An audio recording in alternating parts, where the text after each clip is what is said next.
Branch അക്കൗണ്ടിങ്ങിൽ stock and debtor സിസ്റ്റത്തിൻ്റെ തിയറിയാണ്, അല്ലെങ്കിൽ അതിൻ്റെ ട്രീറ്റ്മെൻറ്റും അല്ലെങ്കിൽ എങ്ങനെയൊക്കെയാണ് അക്കൗണ്ട് പ്രിപ്പയർ ചെയ്യുക എന്നുള്ളതാണ് നോക്കിയിരിക്കുന്നത്. അപ്പോൾ അതിൻ്റെ ഒരു പ്രോബ്ലം നോക്കുക. Arunodaya agencies opened A branch in Bangalore on 1st January 2024.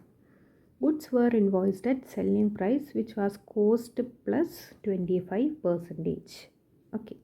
From the following particulars related to year 2024, you are required to prepare different accounts under the stock and debtor system. Okay, അത് mention ചെയ്തിട്ടുണ്ട്. Stock and debtor system ആണ്. അതിൽ invoice price എന്ന് പറയുന്നത് cost plus 25% ആണ്. അപ്പോൾ അതിൽ തന്നിരിക്കുന്ന ഇൻഫർമേഷൻ നമുക്ക് നേരിട്ട് ക്വസ്റ്റ്യൻ അക്കൗണ്ട്സിലേക്ക് മാറ്റി എഴുതാം. ഗുഡ്സ് സെൻഡ് ടു ബ്രാഞ്ച്, അതെവിടെയാണ് നമ്മൾ കാണിക്കേണ്ടത്? ആദ്യം തന്നെ നമ്മൾ സ്റ്റോക്ക് അക്കൗണ്ടിൽ കാണിക്കണം. Goods send to branch 3 lakh. Goods send to branch 3 lakh. Okay, അതേപോലെ തന്നെ നമ്മൾ അതെവിടെയും കാണിക്കണം. ഗുഡ്സ് സെൻഡ് ടു ബ്രാഞ്ച് എന്ന് പറയുന്ന അക്കൗണ്ടിൻ്റെ ഓപ്പോസിറ്റ് സൈഡ് ക്രെഡിറ്റ് സൈഡും കാണിക്കണം.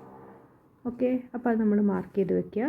ഗുഡ്സ് സെൻഡ് ടു ബ്രാഞ്ച് എന്ന് പറയുമ്പോൾ സ്റ്റോക്ക് അക്കൗണ്ടിൻ്റെ ഡെബിറ്റ് സൈഡിലും അതുപോലെ ഓപ്പോസിറ്റ് ഗുഡ്സ് സെൻഡ് ടു ബ്രാഞ്ചിൻ്റെ ക്രെഡിറ്റ് സൈഡിലും കാണിക്കുക. ഓക്കെ, അതാണ് ആദ്യത്തെ. പിന്നെ സെയിൽസ്, അതായത് ക്യാഷ് സെയിൽസും ക്രെഡിറ്റ് സെയിൽസും തന്നിട്ടുണ്ട്. ഈ ക്യാഷ് സെയിൽസ് നമ്മൾ കാണിക്കേണ്ടത്, ഓക്കെ, സെയിൽസ് നടക്കുന്ന സമയത്ത് ക്യാഷ് ആണെങ്കിലും ക്രെഡിറ്റ് ആണെങ്കിലും ഒക്കെ സ്റ്റോക്കിൻ്റെ എമൗണ്ട് കുറയും. അതുകൊണ്ട് ഇത് നമ്മൾ ക്രെഡിറ്റ് സൈഡ്, സ്റ്റോക്കിൻ്റെ ക്രെഡിറ്റ് സൈഡ് കാണിക്കണം എന്ന് പറഞ്ഞിട്ടുണ്ട്. അപ്പോൾ അതുപോലെ എന്ത് ചെയ്യുക, ക്യാഷ് അക്കൗണ്ട് എന്ന് പറഞ്ഞിട്ട് cash sales 1 lakh branch debtors account എന്ന് പറഞ്ഞുകൊണ്ട് ക്രെഡിറ്റ് സെയിൽസ് 1,40,000 നമ്മൾ കാണിക്കാം. ഓക്കെ, ഈ ക്യാഷ് സെയിൽസ് നമ്മൾ വേറെ എവിടെയും കാണിക്കേണ്ട കാര്യമില്ല. പക്ഷേ ക്രെഡിറ്റ് സെയിൽസ് നമ്മൾ എവിടെയും കൂടെ കാണിക്കണം, ഡെപ്റ്റേഴ്സിൻ്റെ ഡെബിറ്റ് സൈഡിൽ. കാരണം ഡെപ്റ്റേഴ്സിൻ്റെ എമൗണ്ട് കൂട്ടുന്ന ഒരൈറ്റാണ് ക്രെഡിറ്റ് സെയിൽസ്. അതുകൊണ്ട് നമ്മൾ അതിൻ്റെ ഡെബിറ്റ് സൈഡിലും ഈ ഒരു എമൗണ്ട് കാണിക്കണം. ഓക്കെ, ഇത് നിങ്ങൾക്ക് ഓരോ അക്കൗണ്ടായിട്ട് പഠിച്ചു പോകുന്നതാണ് എളുപ്പമെന്നുണ്ടെങ്കിൽ അങ്ങനെ തന്നെ പോയാൽ മതി. ഞാൻ ഇതിൻ്റെ അഡ്ജസ്റ്റ്മെൻറ്റ് എവിടേക്ക് വരുന്നു എന്നുള്ളത് അറ്റ് എ ടൈം ഒരുപോലെ കാണിച്ചു പോകുന്നതാണ്. നമുക്ക് ഓരോ അക്കൗണ്ട് വീതം അത് നോക്കാം. ഇനി അടുത്ത ഐറ്റം എന്ന് പറയുന്നത് ഗുഡ്സ് റിട്ടേൺഡ് ബൈ കസ്റ്റമറാണ്. ഗുഡ്സ് റിട്ടേൺ ചെയ്യാന്ന് പറഞ്ഞു കഴിഞ്ഞാൽ അത് സ്റ്റോക്കിനെയും ബാധിക്കും, അതുപോലെ തന്നെ ഡെറ്റേഴ്സിൻ്റെ, അതായത് സെയിൽസ് റിട്ടേൺ എന്ന് പറയുന്ന ഒരു ഐറ്റം കൂടിയാണ്. അപ്പോൾ അത് ഇതുപോലെ തന്നെ 2 എഫക്റ്റ് വരുന്നുണ്ട്. സെയിൽസ് റിട്ടേൺ ആണ്. അപ്പോൾ അത് ഈ പറയുന്ന പോലെ എത്രയാണ്, എമൗണ്ട് 3,000 ആണ്. ഗുഡ്സ് റിട്ടേൺ അല്ലെങ്കിൽ സെയിൽസ് റിട്ടേൺ എന്ന് പറഞ്ഞുകൊണ്ട് നമ്മൾ ബ്രാഞ്ച് ഡെറ്റേഴ്സ് എന്ന് പറഞ്ഞിട്ട് കാണിക്കണം. അതായത് സ്റ്റോക്കിൻ്റെ എമൗണ്ട് പിന്നെയും കൂടി. അപ്പോൾ സ്റ്റോക്കിൻ്റെ എമൗണ്ട് കൂടുന്നതുകൊണ്ട് സ്റ്റോക്കിൻ്റെ അക്കൗണ്ടിൽ ഡെബിറ്റ് സൈഡിലും, അതേസമയം ഡെറ്റേഴ്സിൻ്റെ എമൗണ്ട് കുറയുക ചെയ്യുക സെയിൽസ് റിട്ടേൺ നടക്കുമ്പം. അപ്പോൾ നമ്മളത് ഓപ്പോസിറ്റ് സൈഡിലാണ് കാണിക്കുക. സെയിൽസ് റിട്ടേൺ എന്ന് പറഞ്ഞുകൊണ്ട് 3,000 ക്രെഡിറ്റ് സൈഡിലും കാണിക്കേണ്ടതുണ്ട്. ഓക്കെ, ഇനി അടുത്തത് cash received from customer 80,000. Cash received from customer എന്ന് പറഞ്ഞു കഴിഞ്ഞാൽ ഡെറ്റേഴ്സിൻ്റെ എമൗണ്ട് കുറയും, അത്ര തന്നെ ഡെറ്റേഴ്സിൻ്റെ എമൗണ്ട് കുറയും. അപ്പോൾ നമ്മളത് ബ്രാഞ്ച് ക്യാഷ് എന്ന് പറഞ്ഞുകൊണ്ട് 80,000 കാണിക്കാം. Okay, next discount allowed 1,000. അത് എന്തായിരിക്കും? ഡിസ്കൗണ്ട് അലൗഡ് എന്ന് പറഞ്ഞു കഴിഞ്ഞാൽ ഡെറ്റേഴ്സിൻ്റെ എമൗണ്ട് കുറയുന്നതായിട്ടാണ്. അപ്പോൾ നമ്മൾ ബ്രാഞ്ച് എക്സ്പെൻസ് എന്ന് പറഞ്ഞുകൊണ്ട് 1,000 കാണിക്കണം. അതുപോലെ തന്നെ ഡിസ്കൗണ്ട് എന്ന് പറഞ്ഞു കഴിഞ്ഞാൽ ഒരു എക്സ്പെൻസ് കൂടിയാണ്. ഓക്കെ, അപ്പോൾ അത് നമ്മൾ ബ്രാഞ്ച് എക്സ്പെൻസ് അക്കൗണ്ടിൽ ഡെബിറ്റ് സൈഡിലും കാണിക്കണം. ഡിസ്കൗണ്ട് 1000. ഡിസ്കൗണ്ട്, ബാഡ് ഡെപ്റ്റ് അതൊക്കെ ഒരുപോലെ തന്നെയാണ് ട്രീറ്റ് ചെയ്യേണ്ടത്. ഡെറ്റേഴ്സ് അക്കൗണ്ടിൻ്റെ ക്രെഡിറ്റ് സൈഡിലും എക്സ്പെൻസ് അക്കൗണ്ടിൻ്റെ ഡെബിറ്റ് സൈഡിലും കാണിക്കേണ്ടതാണ്. ഇനി cash remitted to branch for rent, salary, sundry expense, ഇതൊക്കെ ബ്രാഞ്ച് എക്സ്പെൻസുകളാണ്. അപ്പോൾ അത് നമ്മളെവിടെ കാണിക്കണം? ബ്രാഞ്ച് എക്സ്പെൻസിൽ 1 by 1 ആയിട്ട് കാണിക്കുക. ഓക്കെ, ഇനി അടുത്തത് ഡിഫക്റ്റീവ് ഗുഡ്സ് റിട്ടേൺ ഓഫ് ആണ്. ഡിഫക്റ്റീവ് ഗുഡ്സ്, അപ്പോൾ അത് ഗുഡ്സിനെ എഫക്റ്റ് ചെയ്യുന്ന കാര്യമാണ്. അപ്പോൾ നമ്മൾ എന്ത് ചെയ്യണം? ഡിഫക്റ്റീവ് ഗുഡ്സ് സ്റ്റോക്ക് അക്കൗണ്ടിൽ കാണിക്കുക.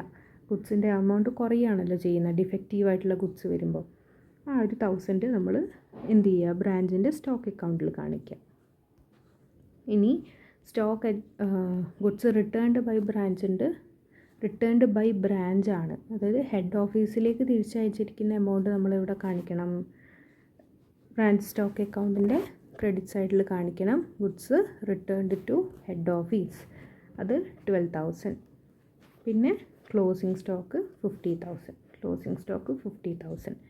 ഇത്രയും ചെയ്ത് കഴിഞ്ഞാൽ നമുക്ക് സ്റ്റോക്ക് അക്കൗണ്ട് കിട്ടി. ഇനി അഡ്ജസ്റ്റ്മെൻറ്റ് അക്കൗണ്ടിൽ നമ്മൾ ചെയ്യേണ്ടത് എന്താണ്? ഈ ഇപ്പോൾ കാണിച്ചിരിക്കുന്ന സ്റ്റോക്ക് അക്കൗണ്ടിൽ കാണിച്ചിരിക്കുന്നതിൻ്റെ സ്റ്റോക്ക് റിലേറ്റഡ് ആയിട്ടുള്ള ഇൻഫർമേഷൻ്റെതൊക്കെ ലോട്ട് പ്രൈസ് ഡിഫറൻഷ്യേറ്റ് ചെയ്ത് ചെയ്യാന്നുള്ളതാണ്. അപ്പോൾ ആദ്യം നിങ്ങൾ നോക്കുക, goods send to branch 3 lakh ഉണ്ട്. അപ്പോൾ ആ 3 lakhൻ്റെ ലോട്ട് പ്രൈസ് മാത്രം നമ്മളിവിടെ കാണിക്കണം, അഡ്ജസ്റ്റ്മെൻറ്റ് അക്കൗണ്ടിൽ കാണിക്കണം. ഇതിൽ നമുക്ക് ഓപ്പണിംഗ് സ്റ്റോക്ക് തന്നിട്ടില്ല, അതുകൊണ്ടാണ് ഇവിടെ ഓപ്പണിംഗ് സ്റ്റോക്ക് ഇല്ലാത്തത്. അപ്പോൾ ഈ 3 lakhൻ്റെ 25/125 60,000 ആയിരിക്കും, അത് നമ്മളിവിടെ കാണിക്കുക. ഓക്കെ, അത് വർക്കിംഗ് നോട്ടായിട്ട് നിങ്ങളവിടെ കാണിച്ച് വയ്ക്കുക. ഇനി ക്രെഡിറ്റ് സൈഡ് ഏതൊക്കെയാണുള്ളത്? സ്റ്റോക്ക് റിലേറ്റഡ് ആയിട്ട് ഈ റിട്ടേൺ ചെയ്തിരിക്കുന്ന 12,000 ഉണ്ട്, ഗുഡ്സ് സെൻഡ് ടു ബ്രാഞ്ച് 12,000. ആ 12,000ൻ്റെയും ലോട്ട് പ്രൈസ് നമ്മൾ ഓപ്പോസിറ്റ് സൈഡിൽ കാണിക്കണം.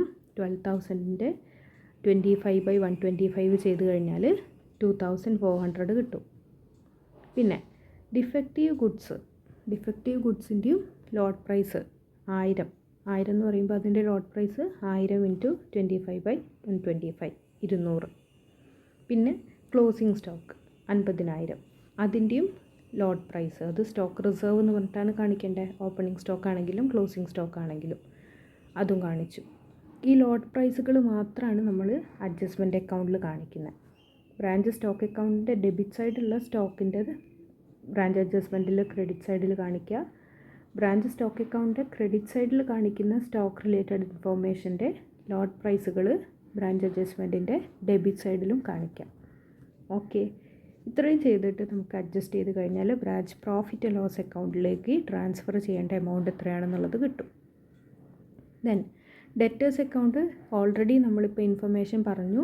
ഡെറ്റേഴ്സിൻ്റെ എമൗണ്ട് കൂട്ടുന്ന, അതായത് ഇതിൽ ക്രെഡിറ്റ് സെയിൽസ് മാത്രമാണുള്ളത്, ആ ക്രെഡിറ്റ് സെയിൽസിൻ്റെ എമൗണ്ട് നമ്മൾ ഡെബിറ്റ് സൈഡ് എഴുതിയിട്ടുണ്ട്. ഇനി ഡെറ്റേഴ്സിൻ്റെ എമൗണ്ട് കുറയ്ക്കുന്ന ഐറ്റമൊക്കെ നമ്മൾ ക്രെഡിറ്റ് സൈഡിൽ കാണിച്ചു. അതിലൊന്ന് കാണിച്ചിരിക്കുന്നത് അവരടച്ചിരിക്കുന്ന 80,000 രൂപ, പിന്നെ സെയിൽസ് റിട്ടേൺ വന്നിരിക്കുന്ന 3,000, പിന്നെ ഡിസ്കൗണ്ട് കൊടുത്തിരിക്കുന്ന 1,000, പിന്നെ ക്ലോസിംഗ് വാല്യൂ നമുക്ക് കിട്ടി 56,000 ആണ്. ഓക്കെ, ഇനി എക്സ്പെൻസും നമ്മൾ ഈ പറഞ്ഞിരിക്കുന്ന 4 കാര്യങ്ങളാണ് എൻ്റർ ചെയ്തിരിക്കുന്നത്. ആ 4 കാര്യങ്ങളും കൂടെ ആഡ് ചെയ്തു 9,500 ആണ്. അപ്പോൾ ഈ 9,500 എന്ന് പറയുന്ന എമൗണ്ട് ആയിരിക്കും ബ്രാഞ്ച് പ്രോഫിറ്റ് ആൻഡ് ലോസ് അക്കൗണ്ടിലേക്ക് നമ്മൾ ട്രാൻസ്ഫർ ചെയ്യേണ്ട എമൗണ്ട്. ഓക്കെ, ഈ ഒരു ക്വസ്റ്റ്യനിൽ നമുക്ക് ക്ലോസിംഗ് ബാലൻസ് തരാത്തത് കൊണ്ട് ക്ലോസിംഗ് ബാലൻസ് നമുക്ക് ക്വസ്റ്റ്യനിൽ തന്നിട്ടുണ്ട്. അപ്പോൾ അതുകൊണ്ട് നമുക്ക് ക്ലോസിംഗ് സ്റ്റോക്കിൻ്റെ വാല്യൂ കൂടെ നമ്മൾ എന്ത് ചെയ്തിട്ടുണ്ട്, ഇവിടെ സ്റ്റോക്ക് റിസർവ് ആയിട്ട് കാണിച്ചിട്ടുണ്ട്. ഇത് രണ്ടും ടോട്ടൽ ചെയ്തപ്പോൾ നമുക്ക് 3,03,000 കിട്ടിയിട്ടുമുണ്ട്. ബാലൻസ് ഈക്വലായിട്ടാണ് കിട്ടിയത്. അവിടെ വേരിയേഷൻ ഉണ്ടായിരുന്നെങ്കിൽ നമുക്ക് ഈ ഒരു ക്വസ്റ്റ്യനിൽ ചിലപ്പം സർപ്ലസ് ഓഫ് സ്റ്റോക്കോ ഡിഫക്റ്റീവ് സ്റ്റോക്കോ കിട്ടുമായിരുന്നു. ഡിഫക്റ്റീവ് അല്ല, ഡെഫിഷ്യൻസി ഉണ്ടാവുമായിരുന്നു. അത് ഈ ഒരു ക്വസ്റ്റ്യൻ നമുക്ക് തന്നിട്ടില്ല. അത് വരുന്ന മറ്റൊരു ക്വസ്റ്റ്യൻ നമുക്ക് ചെയ്യാവുന്നതാണ്. അപ്പോൾ അത് നിങ്ങളെപ്പോഴും ഇതുപോലെ ആവുമെന്ന് വിചാരിക്കരുത്. എപ്പോഴും സ്റ്റോക്കിൻ്റെ ബാലൻസ് ഈക്വൽ ആവണമെന്നില്ല.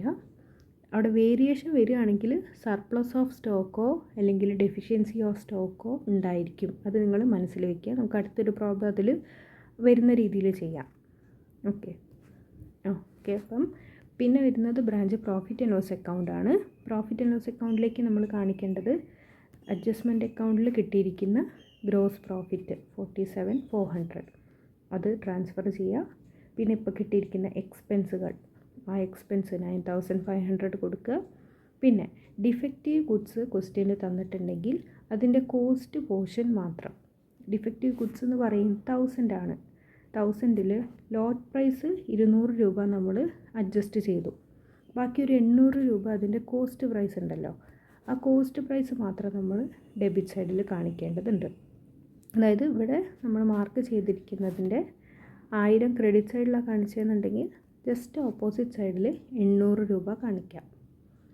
ഓക്കെ, ഇത്രയും കാണിച്ചു കഴിഞ്ഞാൽ നമുക്കതിൻ്റെ ജനറൽ പ്രോഫിറ്റ് ആൻഡ് ലോസ് അക്കൗണ്ടിലേക്ക് ട്രാൻസ്ഫർ ചെയ്യേണ്ട വാല്യൂ കിട്ടും.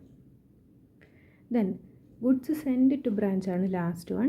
അതിൽ നമ്മൾ പറഞ്ഞു ഗുഡ്സ് സെൻഡ് അല്ലെങ്കിൽ റിട്ടേൺഡ് ഇതിൻ്റെ ഇൻഫോർമേഷനും പിന്നെ ഇത് റിലേറ്റഡ് ആയിട്ടുള്ള ലോഡ് പ്രൈസുകളും 4 കാര്യങ്ങളായിരിക്കും വരുന്നത്. പിന്നെ ഡിഫക്റ്റീവ് ഗുഡ്സും അങ്ങനത്തെ കാര്യങ്ങളുണ്ടോ എന്നുള്ളത് ചെക്ക് ചെയ്യുക എന്നുള്ളതേ ഉള്ളൂ. അപ്പോൾ ഈ 4 കാര്യങ്ങൾ വരുന്ന സമയത്ത് നമ്മൾ സ്റ്റോക്ക് അക്കൗണ്ടിൽ ഗുഡ്സ് സെൻഡ് ടു ബ്രാഞ്ച് ഇവിടെ കാണിച്ചിട്ടുണ്ട് 3 lakh.